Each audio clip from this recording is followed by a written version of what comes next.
आज बच्चों आज हम लोग ट्रांसपोर्टेशन इन ह्यूमंस माने ह्यूमन सर्कुलेटरी सिस्टम पढ़ेंगे। हिंदी में मनुष्य में परिवहन माने मानव परिवहन तंत्र के विषय में पढ़ने जा रहे हैं। The human circulatory system heart pump and receive the blood. Heart क्या होता है? पंप करता है, पूरे शरीर में भेजता है रक्त को और रिसीव भी करता है ब्लड को। और ये ब्लड जो है flow through the blood vessels in the entire body, और पूरे शरीर में ब्लड वेसल के द्वारा ये ब्लड फ्लो करता है। अब जैसे यहाँ पर दिया है, the blood flows through 3 types of blood vessels. Arteries, जिसको हिंदी में धमनियाँ कहते हैं, भेंस शिराएँ कहते हैं, कैपिलरीज केशिकाएँ कहते हैं या वहिकाएँ कहते हैं। The various organs of circulatory system in a humans are heart, arteries, veins, capillaries, blood. Hindi में कहेंगे हृदय, धमनियाँ, शिराएँ, केशिकाएँ और रक्त। अब इसका हार्ट का ये डायग्राम है। हार्ट के डायग्राम में मेनली ये 4 पोर्शन होता है। फर्स्ट, सेकेंड हुआ, ये थर्ड और फोर्थ चैम्बर होते हैं। तो फर्स्ट चैम्बर को राइट आर्टियम कहते हैं, सेकंड चैम्बर को राइट वेंट्रिकल्स कहते हैं, थर्ड चैम्बर को लेफ्ट आर्टियम कहते हैं और फोर्थ को लेफ्ट वेंट्रिकल्स कहते हैं। और हिंदी वाले बच्चे दायां आलिंद, दायां निलय, बायां आलिंद और बायां निलय कहते हैं। ये जो flow chart of blood of human heart का है, तो ये यहाँ फ्लो चार्ट बना दिया है जिससे बच्चे को याद करने में आसानी होगा। तो डी ऑक्सीजनेटेड ब्लड जो होता है, कार्बन डाइऑक्साइड युक्त जो रक्त होता है, पूरे शरीर से वेन कामा में आता है। वेना कामा कहते हैं जिसको हम मेन वेन्स कहते हैं। उसके बाद राइट आर्टियम में आता है, राइट आर्टियम में कंट्रैक्ट होता है, फिर तो राइट वेंट्रिकल्स में आता है, फिर राइट वेंट्रिकल्स में कंट्रैक्ट होता है तो प्लुमनरी आर्टरीज द्वारा ये लंग्स में जाता है। लंग्स में क्या करता है, ऑक्सीजन ये लेता है और कार्बन डाइऑक्साइड को छोड़ता है। यहाँ से प्लुमनरी वेन्स के द्वारा फिर लेफ्ट आर्टियम में आता है, फिर लेफ्ट आर्टियम में कंट्रैक्ट होता है तो वाल्व V2 द्वारा वो लेफ्ट वेंट्रिकल्स में जाता है, फिर लेफ्ट वेंट्रिकल्स में कंट्रैक्ट होता है तो अरोटा द्वारा इंटायर बॉडी में ये ब्लड जाता है। ये हम ब्लड चार्ट बना दिए हैं, याद करने में आसानी होगा। अब यहाँ पर हिंदी वाले बच्चे के लिए ये है, पूरे शरीर के अंग से रक्त कहाँ पर आता है? शरीर के अंग से रक्त जो आता है ये भी ऑक्सीजनीकृत रक्त होता है, माने कार्बन डाइऑक्साइड युक्त रक्त होता है। वह महाशिरा में आता है। महाशिरा से हिंदी वाले बच्चे के लिए है। फिर दायां आलिंद में आता है। दायां आलिंद में संकुचन होता है तो दायां निलय में जाता है। फिर दायां निलय में संकुचन हुआ तो फुफ्फुसीय धमनी द्वारा कहाँ पर जाता है? फेफड़े में आता है।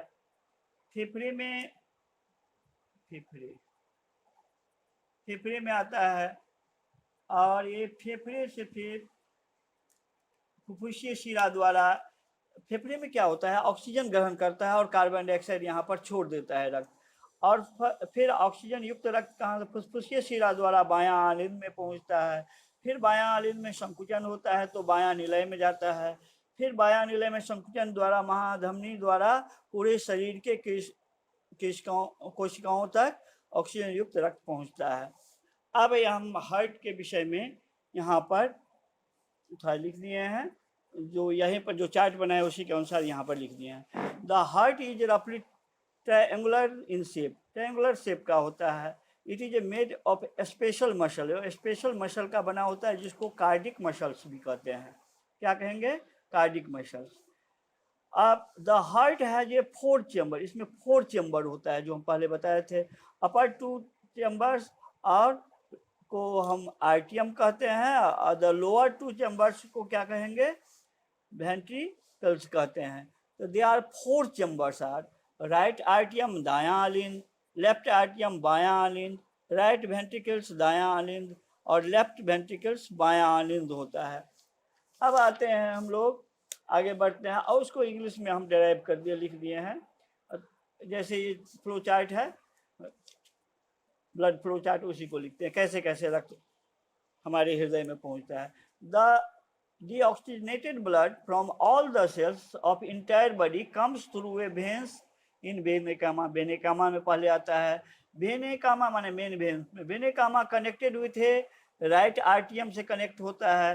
Right आर्टियम receive the deoxygenated blood, when right आर्टियम contract करता है तो the blood goes into the right ventricles में जाता है, थ्रू किससे, वाल्व V1 से जाता है। After contraction in a right ventricles deoxygenated blood goes into lungs, lungs में तब जाता है, किसके द्वारा, पुल्मोनरी आर्टरीज के द्वारा। आर्टरी एक ऐसा पुल्मोनरी आर्टरीज है जिसमें सारे आर्टरी में कौन सा, ऑक्सीजनेटेड ब्लड फ्लो होता है, लेकिन पुल्मोनरी आर्टरीज में केवल क्या होता है, डीऑक्सीजनेटेड ब्लड फ्लो होता है, यही अंतर है। इन lungs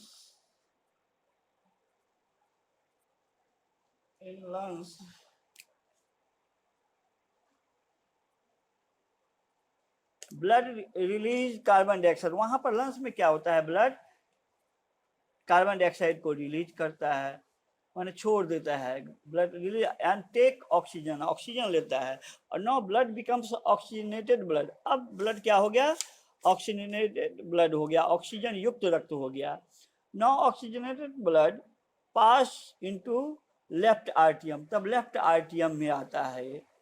फिर पुल्मोनरी वेन द्वारा, पुल्मोनरी वेन द्वारा वो किस में आता है, लंग्स से लेफ्ट आर्टियम में आता है।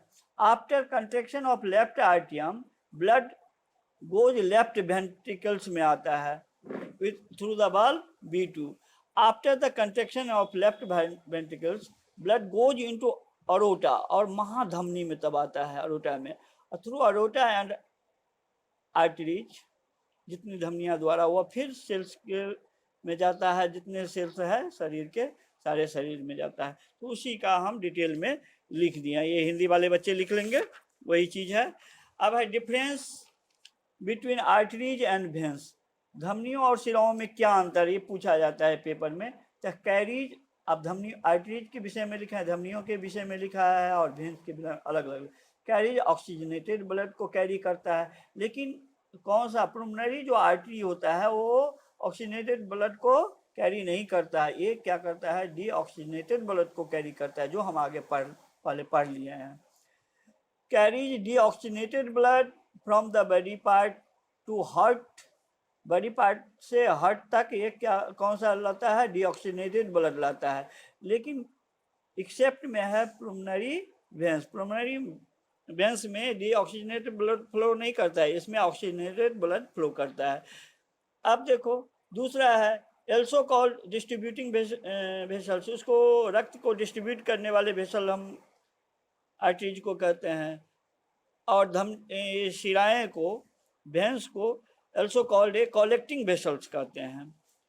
ये इसकी जो वाल होता है ठीक होता है, मोटा होता है और इलास्टिक होता है, किसका, आर्टरीज का, और इसका वेन्स का होता है थीन होता है और लेस इलास्टिक होता है।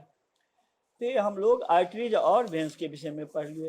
अब कैपिलरीज का, what is the function of capillaries, तो कैपिलरीज आर ए वाल, थीन वाल होता है उसका, कैपिलरीज का भी एक थीन वाल होता है, and extremely narrow blood vessel, बहुत पतला सा वेसल होता है, जहाँ पर वेन्स और आर्टरीज नहीं होता है, वहाँ पर क्या होता है, कैपिलरीज होता है, विच कनेक्टेड आर्टरीज टू वेन, वो आर्टरीज और वेन्स को कनेक्ट करता है, आर्टरीज एंड वेन्स को कनेक्ट करता है। तो हिंदी वाले बच्चे ये लिख दें कि इसका है कि दीवार पतली और काफ़ी संकीर्ण होती है, यह रक्त वाहिकाएं धमनी और शिराओं को जोड़ती है। अब हार्ट बीट, हार्ट बीट क्या होता है, तो हमारे शरीर में हार्ट जो की धड़कन जो होता है 70 से 72 बार क्या होता है, टाइम्स होता है 1 मिनट में होता है, 1 मिनट में कितने से 70 से 72 टाइम्स होता है। तो the heart beat faster during and after exercise, exercise करने के समय में वो क्या होता है, फास्ट हो जाता है, क्योंकि उस समय में बॉडी को क्या होना चाहिए, एनर्जी ज़्यादा ज़रूरत होता है। तो वही है, 1 मिनट में 70 बार धड़कता है, और व्यायाम के समय में अधिक ये हो जाता है इसका धड़कन, क्योंकि अधिक ऊर्जा की आवश्यकता होती है। ब्लड प्रेशर कितना होता है, तो the pressure at which the blood is pumped around the body, जो हमारा हार्ट जो पंप करता है उसी को जितने प्रेशर से, वही उसका प्रेशर कहलाता है, ब्लड प्रेशर। तो सिस्टोलिक प्रेशर जो उच्च रक्तचाप कहते हैं, रक्तदाब कहते हैं, तो वो 120 मिलीमीटर ऑफ एजी होता है, और डायस्टिक टोलिक प्रेशर जो होता है 80 mm ऑफ एजी होता है। यानी उच्च रक्तचाप होता है, रक्तदाब होता है 120 मिलीमीटर पर एजी ऑफ एजी, और निम्न दाब होता है 80 मिलीमीटर ऑफ एजी। और उसको मेजर करते हैं किससे, एस्फाइगमोमीटर से, एस्फाइगमोमीटर से हम इसको मेजर करते हैं। तो ये भी अपना याद रखना। आज एंड हो गया ये तुम्हारा, ये आज एंड हो गया।